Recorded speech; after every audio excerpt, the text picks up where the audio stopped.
باب ما جاء في مكاتبة المشركين. حدثنا يوسف بن حماد البصري قال أخبرنا عبد الأعلى عن سعيد عن قتادة عن أنس بن مالك رضي الله تعالى عنه أن رسول الله صلى الله عليه وسلم كتب قبل موته إلى كسرى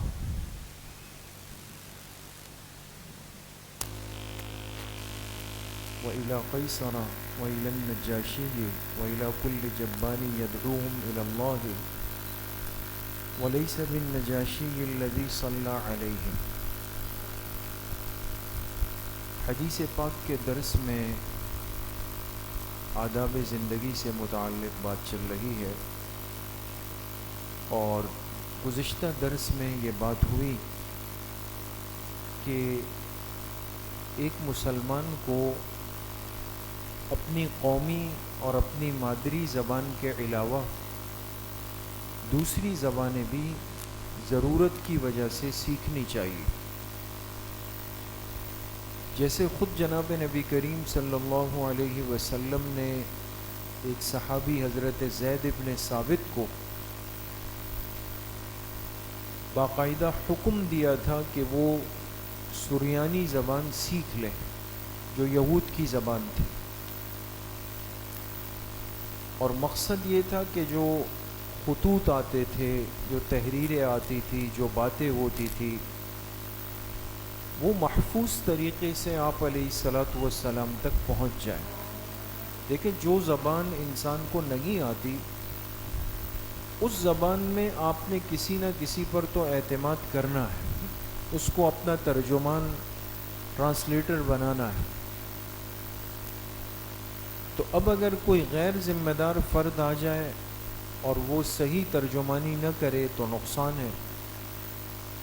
تو حضرت زید بن ثابت رضی اللہ عنہ فرماتے ہیں کہ ابھی 15 دن نہیں گزرے تھے کہ میں نے سریانی زبان کو سیکھ لیا.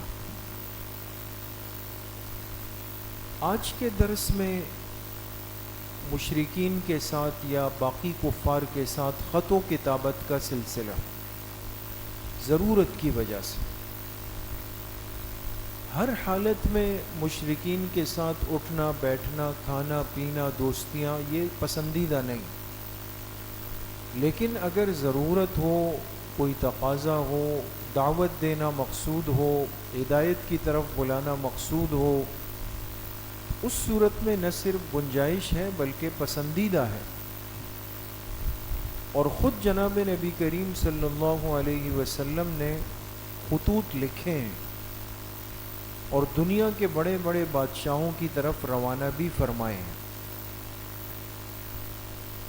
تو اگر ضرورت ہو تو انسان کفار سے بات چیت کر سکتا ہے، تحریری شکل میں بھی کر سکتا ہے.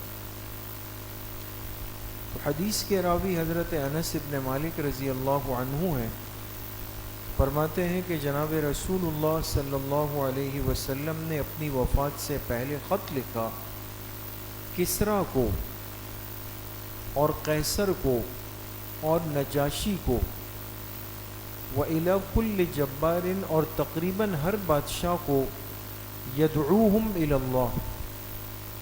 اور ان خطوط کے لکھنے کا مقصد یہ تھا کہ انہیں اللہ پاک کی طرف بلایا جائے. آگے فرماتے ہیں وَلَيْسَ بِالنَّجَاشِي الَّذِي صَلَّى عَلَيْهِ. حدیث میں جس نجاشی کا تذکرہ ہے اس سے مراد وہ بادشاہ نجاشی نہیں ہے جس کی نماز جنازہ آپ علیہ الصلاۃ والسلام نے پڑھائی تھی. تو اب ایک بات تو یہ ہے کہ مدینہ منورہ ہجرت فرمانے کے بعد سن 6 ہجری میں آپ جانتے ہیں کہ مسلمانوں کے درمیان اور مشرکین کے درمیان ایک معاہدہ ہوا جس کو صلح حدیبیہ کہا گیا. اور اس معاہدے میں ایک شق یہ تھی، ایک نقطہ یہ تھا کہ 10 سال تک مسلمان اور مشرکین آپس میں جنگ نہیں لڑیں. اتنی لڑائیاں ہو گئی، اب تھوڑا سکون ہو جائے. تو یہ شق خود کفار نے مشرکین نے شامل کی کہ 10 سال تک نہیں لڑیں گے، ہتھیار رکھ دیں گے. آپ نے قبول فرمایا. اب جب یہ تھوڑی سی سہولت ملی تو موقع کو غنیمت سمجھتے ہوئے آپ علیہ الصلوۃ والسلام نے اپنے کام کو وسیع فرمایا. انسان عالمی طور پر باہر کی دنیا میں یا بڑی سطح پر اس وقت جاتا ہے جب ماحول اس کے لیے سازگار ہو جائے. تو اب آپ نے کیا کیا کہ جو بڑے بڑے بادشاہ تھے، بڑی بڑی سلطنتیں تھیں، ان بادشاہوں کے نام آپ نے خطوط لکھنے کا سلسلہ کیا.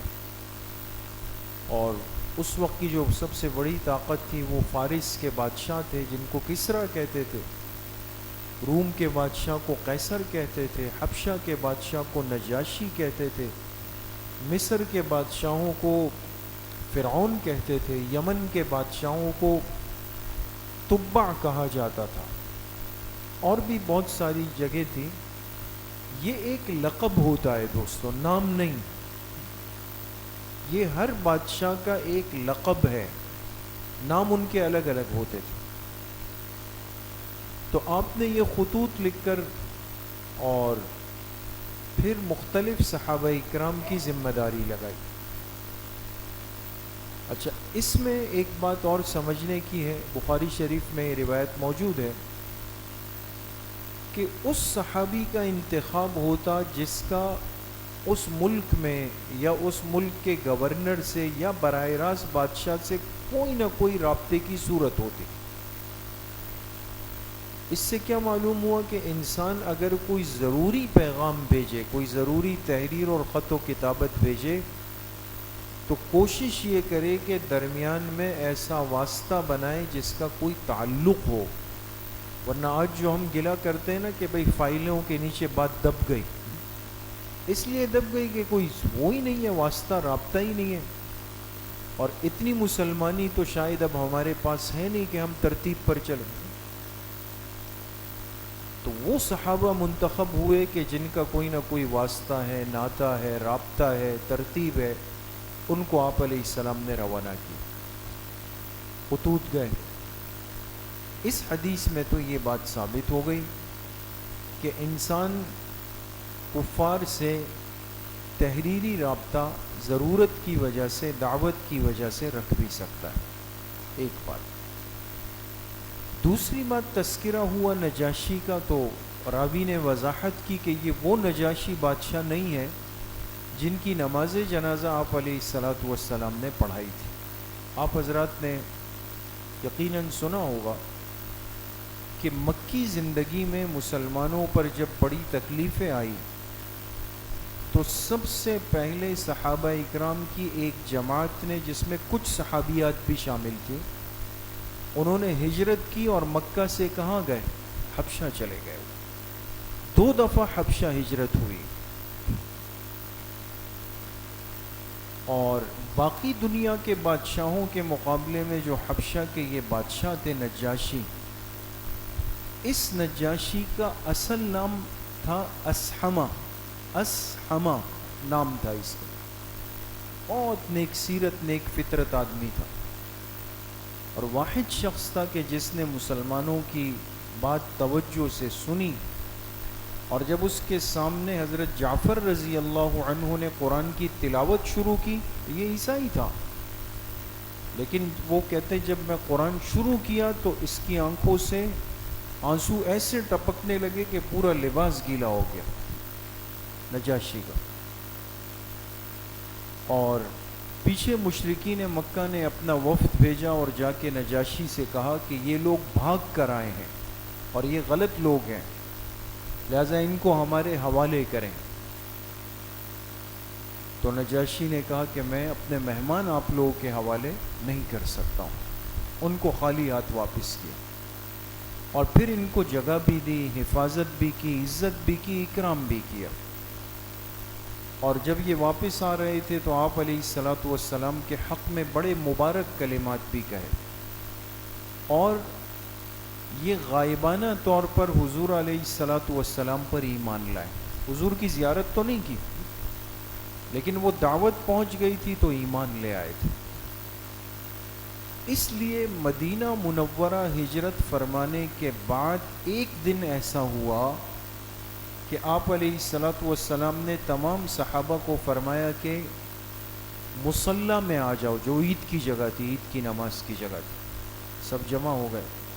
آپ نے فرمایا آج ہمارے ایک مسلمان بھائی کا حبشہ میں انتقال ہوا ہے. یہ وہ نجاشی بادشاہ تھا، ان کا انتقال ہوا ہے اور وہ میری نبوت پر ایمان لے آئے تھے، لہٰذا آج ہم ان کی نماز جنازہ پڑھیں گے. اب دیکھیں نجاشی کی میت تو نہیں تھی نا، یا تھی؟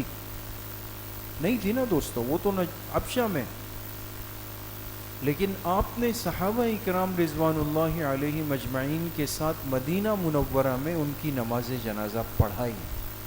اسی واقعے سے استدلال کر کے امام شافعی اور امام احمد ابن حنبل، دو ائمہ کے نزدیک غائبانہ نماز جنازہ جائز ہے.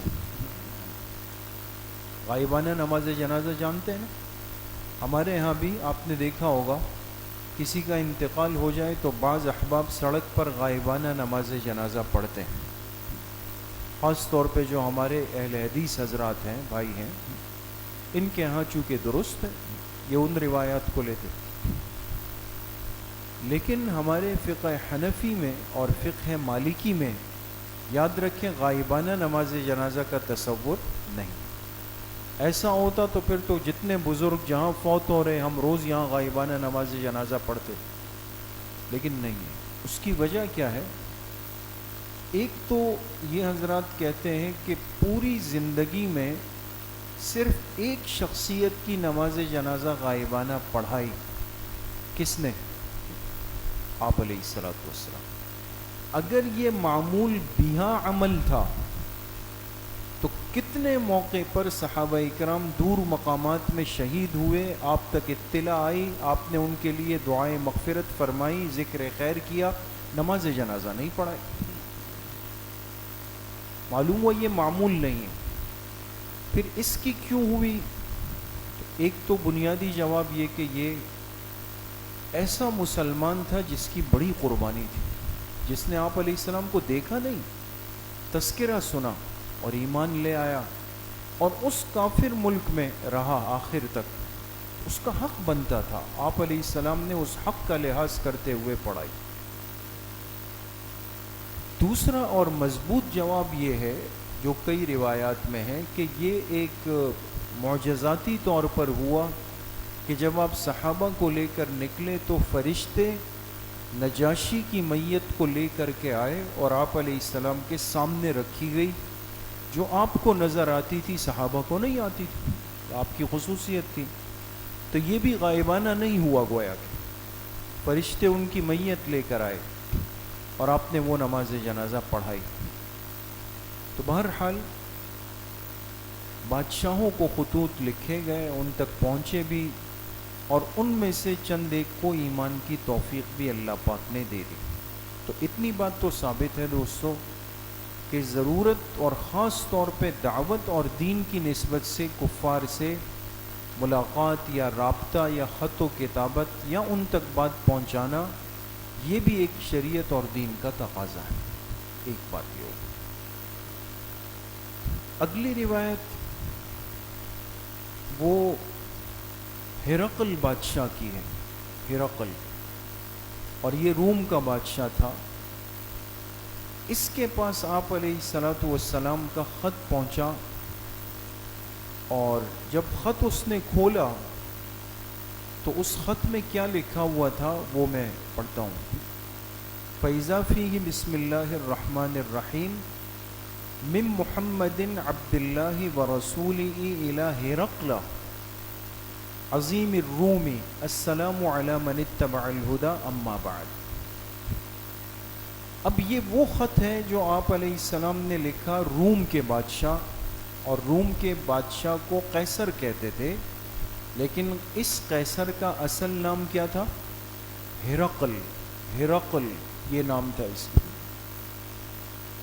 اب ہرقل کے پاس جب خط گیا، اس نے خط کھولا.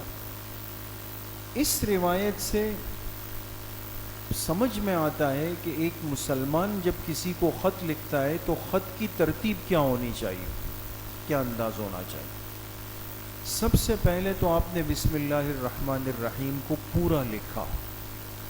یہاں محدثین نے لکھا کہ اس سے معلوم ہوا کہ ایک مسلمان اپنے خط کے اوپر اگر بسم اللہ لکھنا چاہے تو لکھ سکتا ہے، اس لیے کہ یہ بھی تو کافر بادشاہ کے نام تھا نا، یہ خدشہ تو یہاں بھی تھا کہ اس کی بے اکرامی ہو جائے، لیکن آپ علیہ الصلوۃ والسلام نے لکھا۔ 7 8 6 کا ہندسہ لکھا جاتا ہے، کبھی دیکھا ہے آپ حضرات؟ چونکہ یہ بسم اللہ الرحمن الرحیم کے حروف ابجد ہیں، جس کو علم الاعداد کہتے ہیں، حروف ابجد۔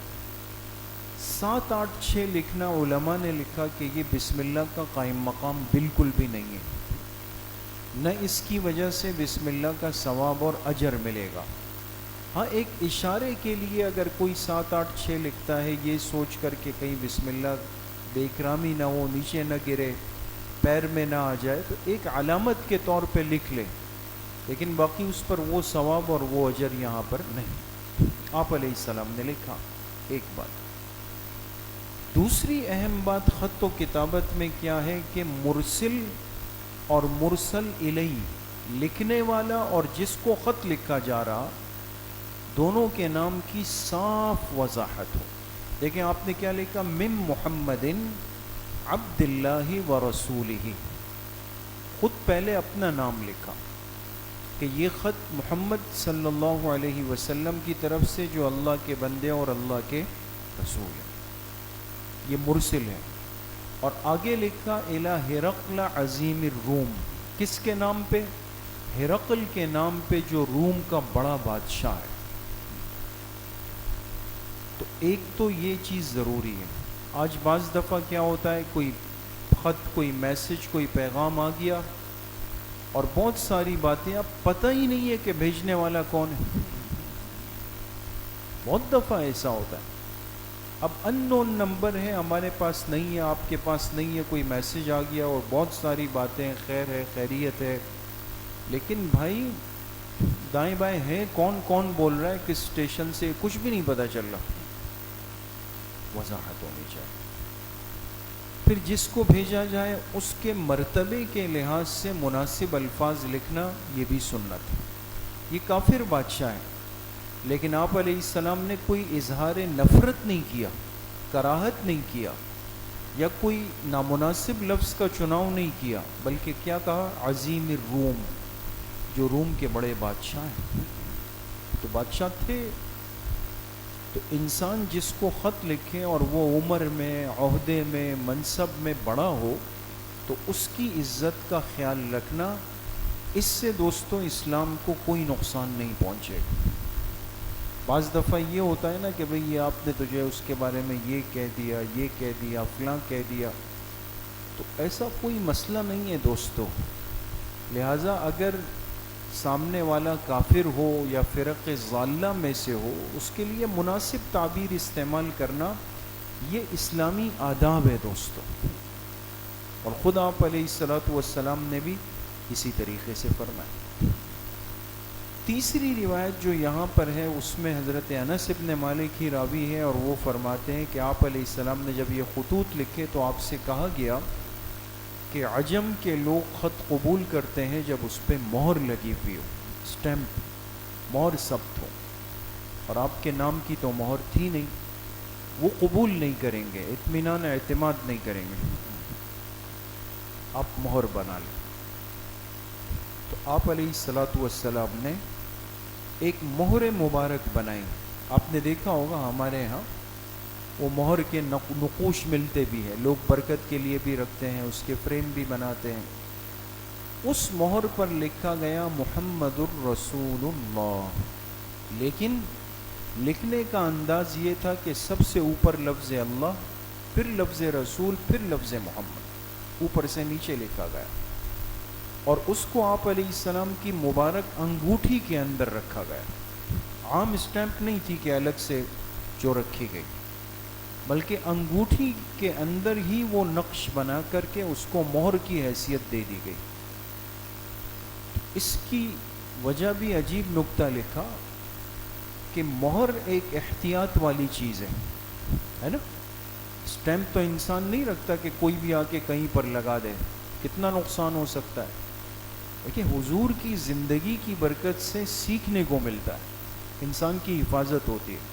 انگوٹھی انسان کے ساتھ جڑی ہوئی ہے, ہر ایک نہیں اٹھا سکتا, اور ہر وقت دستیاب بھی ہے کہ اب ڈھونڈ رہے ہیں بھئی یہاں رکھی تھی نہیں ملی, وہاں رکھی تھی, تو آپ کے لیے انگوٹھی میں بنا دی گئی تاکہ آپ کے پاس بھی رہے اور آپ کے اختیار و استعمال میں رہے, ہر ایک اس کو استعمال نہیں کرے. تو لہٰذا آپ نے ان خطوط کے اوپر پھر مہر ثبت فرمائی. تو ثابت ہوا کہ اگر کوئی مناسب مشورہ ہو, کوئی جائز بات ہو, تو انسان اس کو قبول بھی کر سکتا. یہ مشورہ صحابہ نے دیا آپ علیہ السلام کو, لیکن ایک مناسب بات تھی, اس لیے آپ علیہ السلام نے اس کو قبول بھی فرمایا. اور دوسری بات یہ کہ ایسی چیزوں میں جو ایک حیثیت رکھے, مہر ہے, آپ کا اسٹامپ ہے, آپ کا پیڈ ہے, لیٹر ہیڈ ہے, چونکہ یہ خاص حیثیت رکھتے ہیں, اس کو ہر ایک کے حوالے نہیں کیا جا سکتا. انسان ان چیزوں کی حتی المقدور حفاظت بھی کرے گا. اور تیسری بات اس سے یہ بھی ہے کہ انگوٹھی کا ثبوت بھی ہوتا ہے.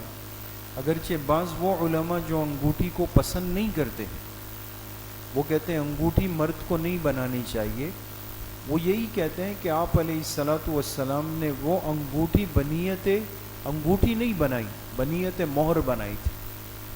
اگر کوئی مہر کے لیے بنا رہا ہے تو ٹھیک ہے بنائے, لیکن جمہور علماء کہتے ہیں کہ ثبوت بہرحال مل گیا کہ آپ علیہ السلام کے مبارک انگلیوں میں وہ موجود رہتی تھی. تو 4 ماشے چاندی تک کی انگوٹھی مرد کے لیے, 4 ماشا چاندی کی انگوٹھی ایک مرد بنا سکتا ہے, ایک انگوٹھی. اس طرح نہ کریں کہ 3 انگوٹھیاں, 2 انگوٹھیاں, یا اس میں خدا نخواستہ سونے کی آمیزش ہو یا کوئی تصویر بنی ہوئی ہو, یہ چیزیں منع ہیں. ہاں چاندی کی انگوٹھی ہو اور اس پر کوئی بھی مناسب پتھر کا نقش وہ کر دیا جائے, بالکل درست ہے.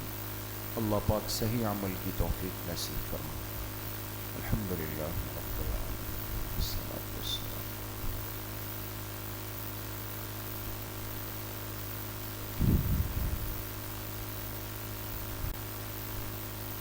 ہمارے نمازی بھائی سعید الرحمن صاحب کی ہمشیرہ کا انتقال ہوا ہے, گاؤں میں دعا فرمائیں.